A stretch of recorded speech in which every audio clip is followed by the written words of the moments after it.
You know, they always say the woods can be a place of peace. A place to escape the noise of the city, to breathe in air that hasn't been poisoned by smoke and machines, to hear the whisper of leaves instead of traffic horns.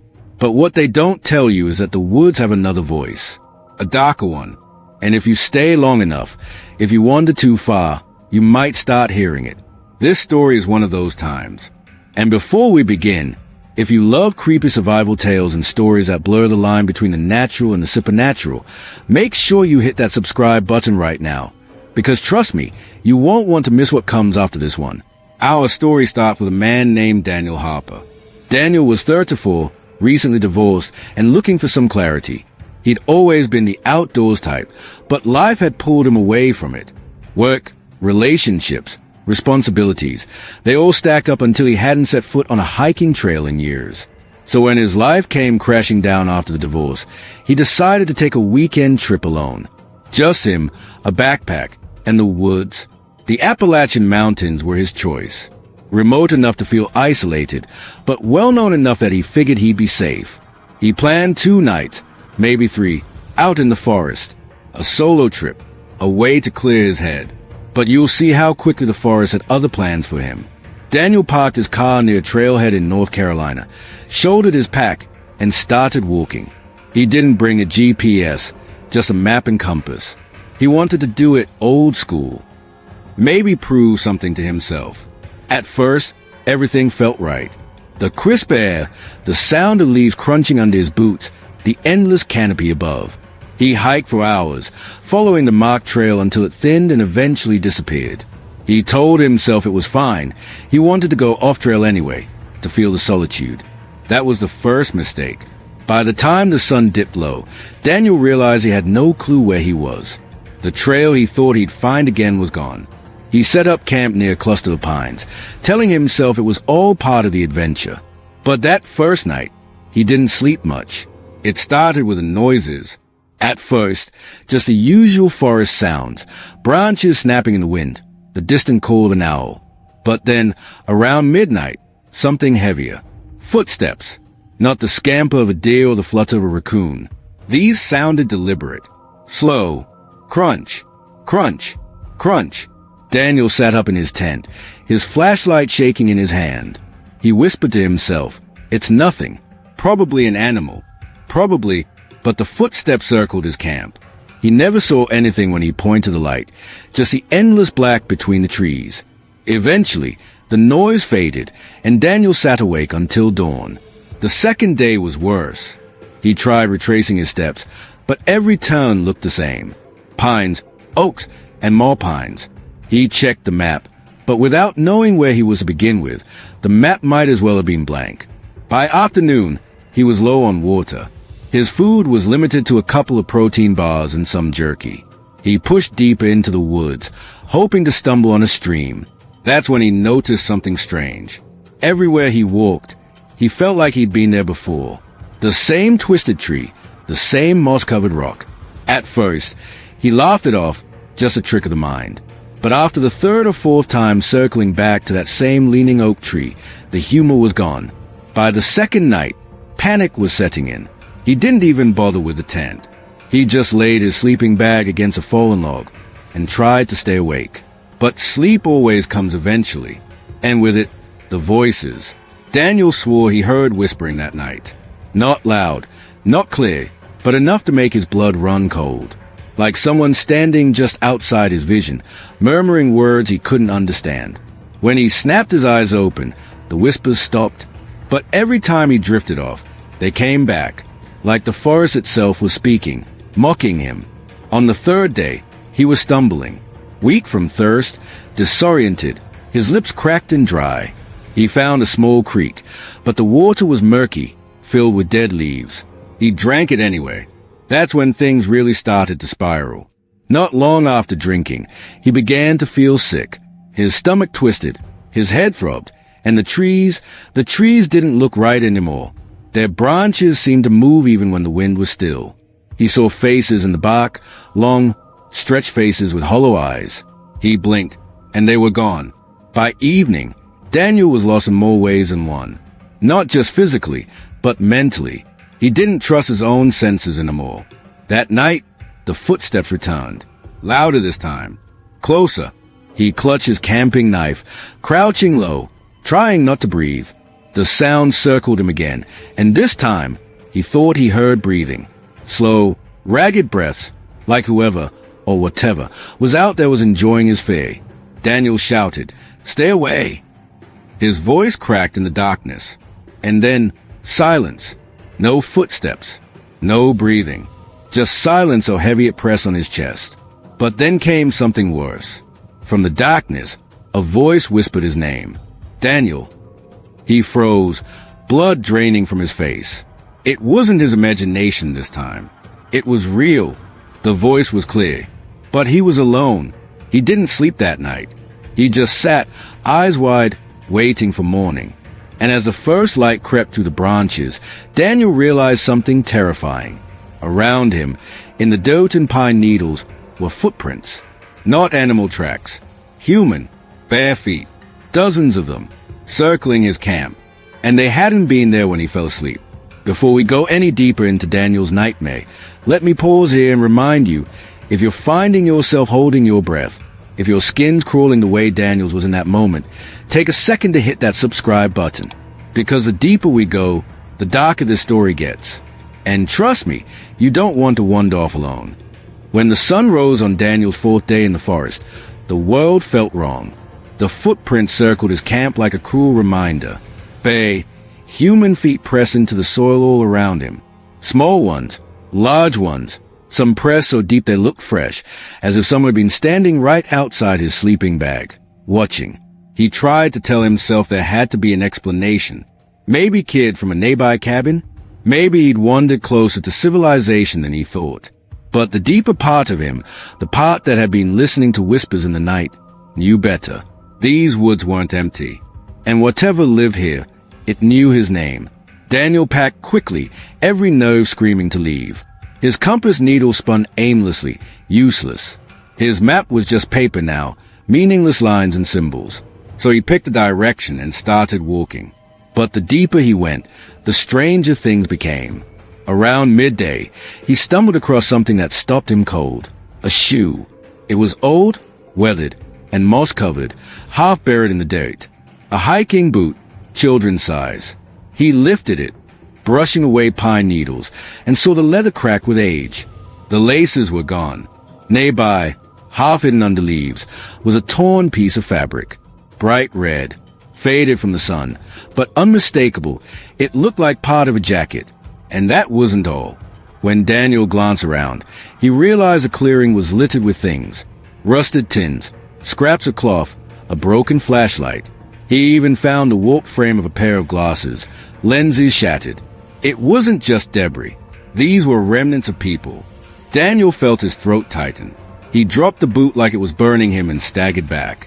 What happened here? But as he stood frozen, he noticed something else. The woods were silent. No birds, no wind, no rustle of leaves. The air pressing on him, heavy and still. And then, that voice again.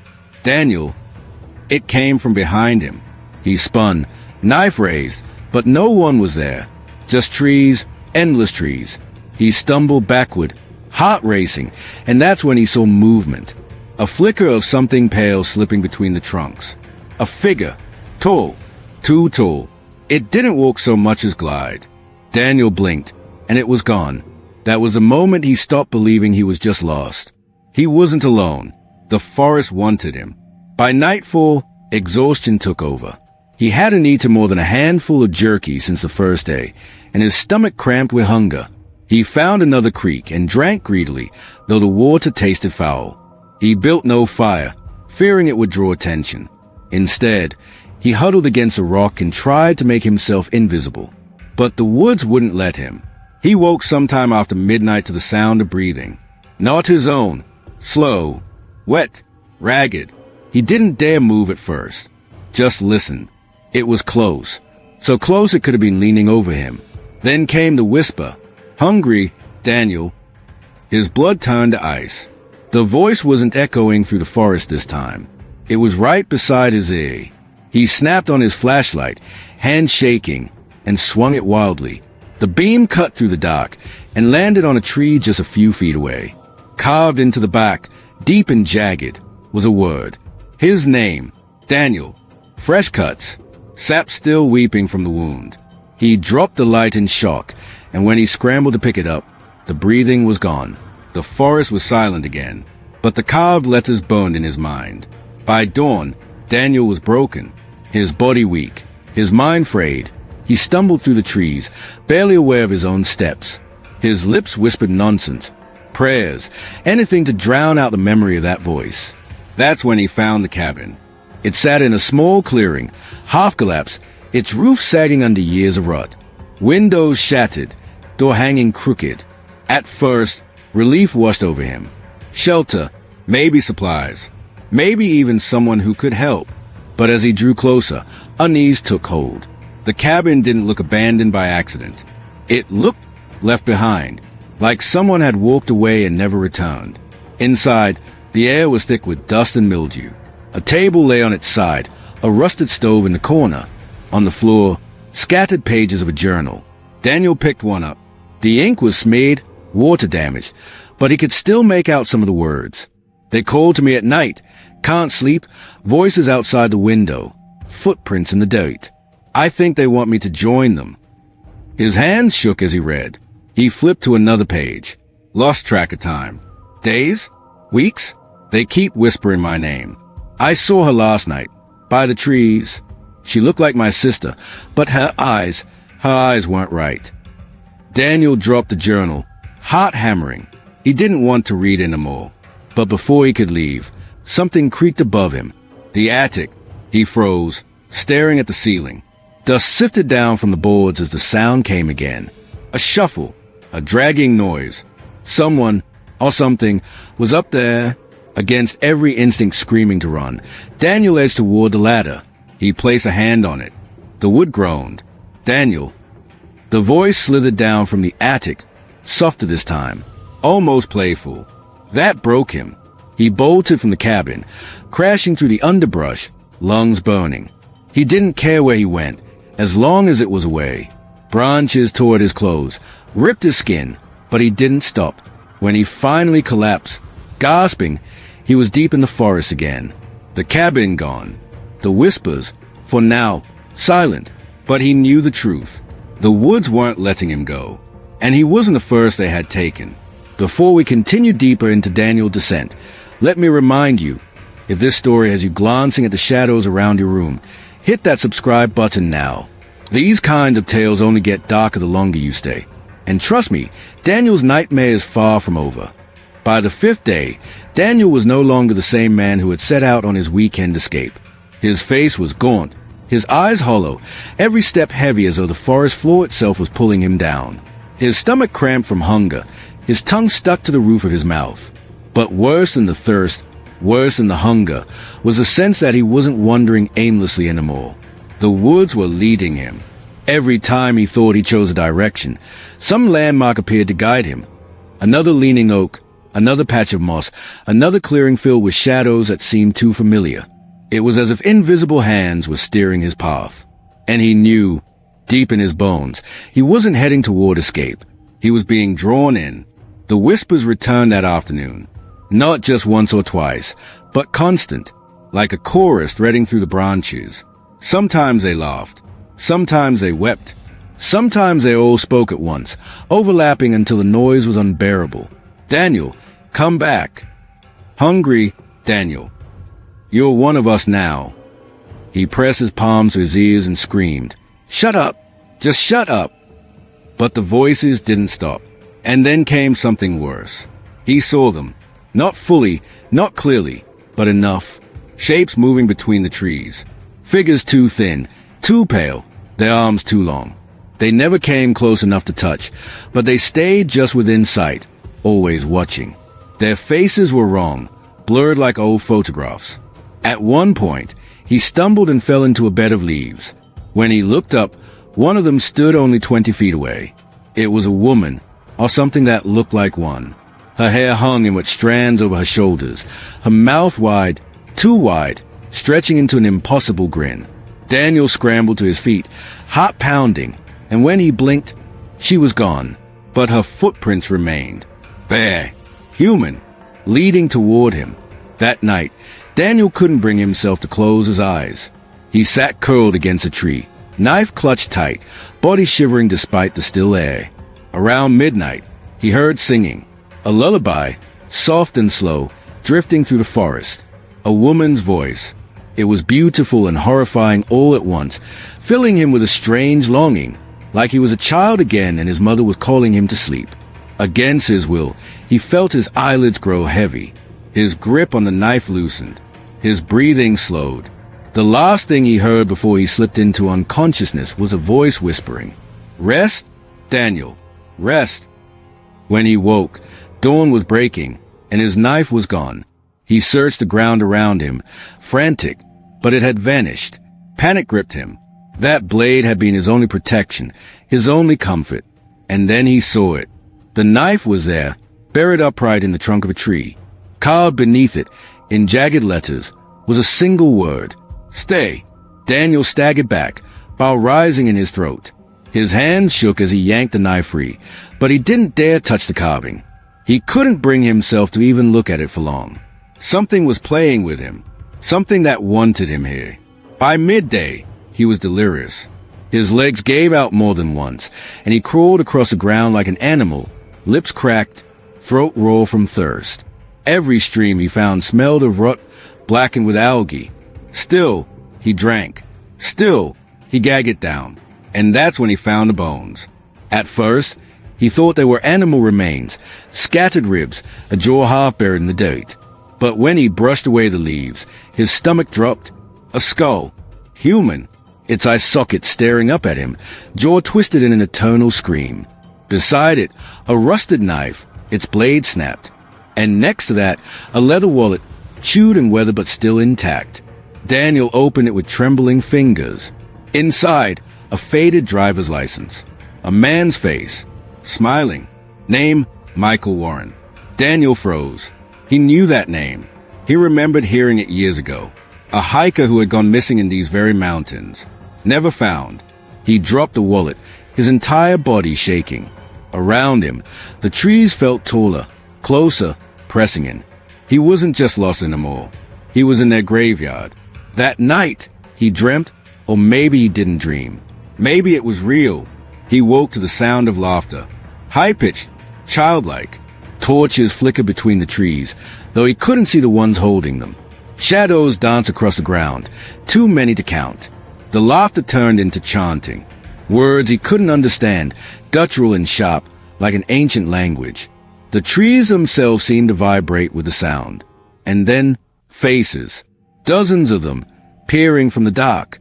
Hollow-eyed, grinning too wide, their skin stretched and pale.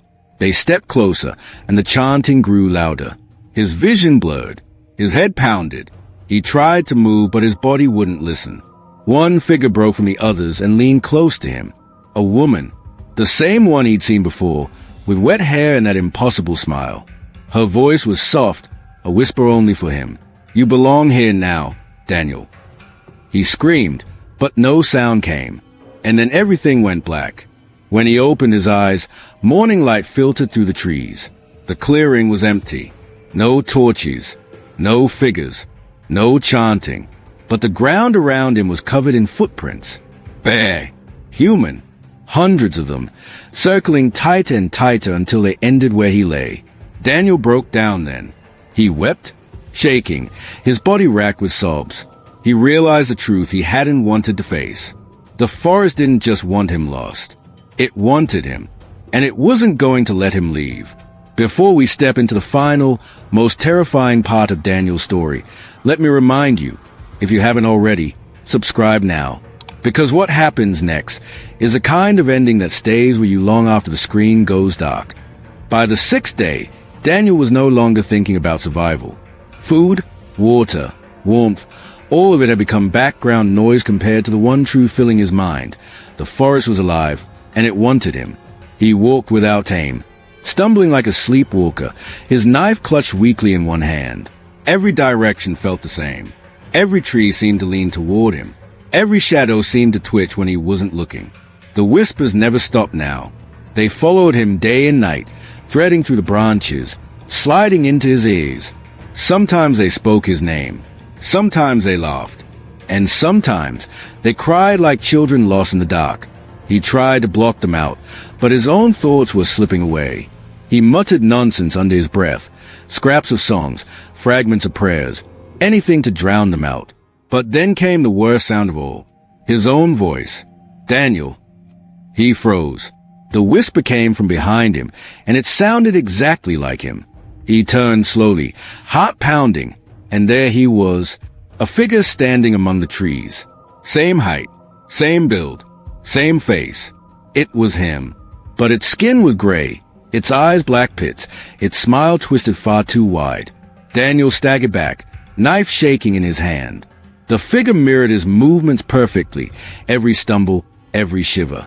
Then it tilted its head, lips curling, and spoke. "You can't leave."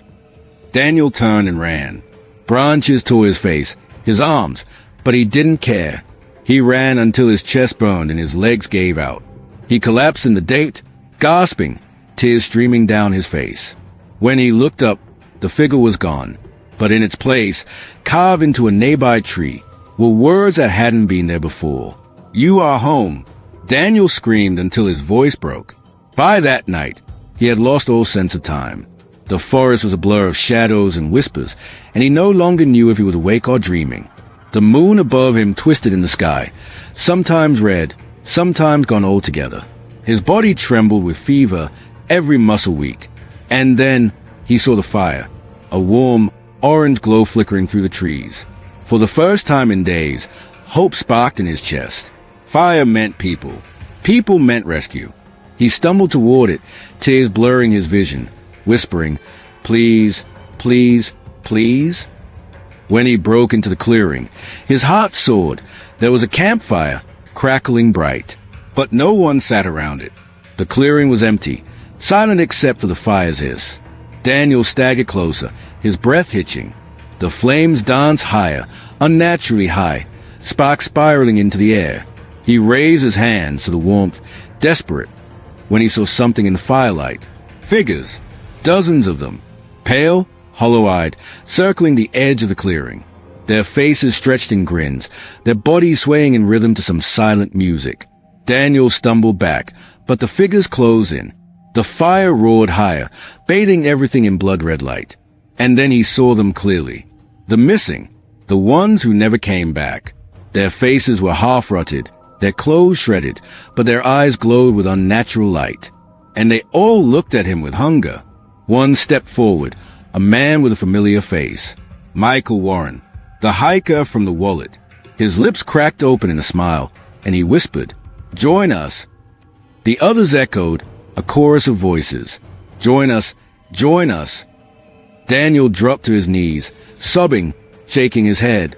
No, I just want to go home."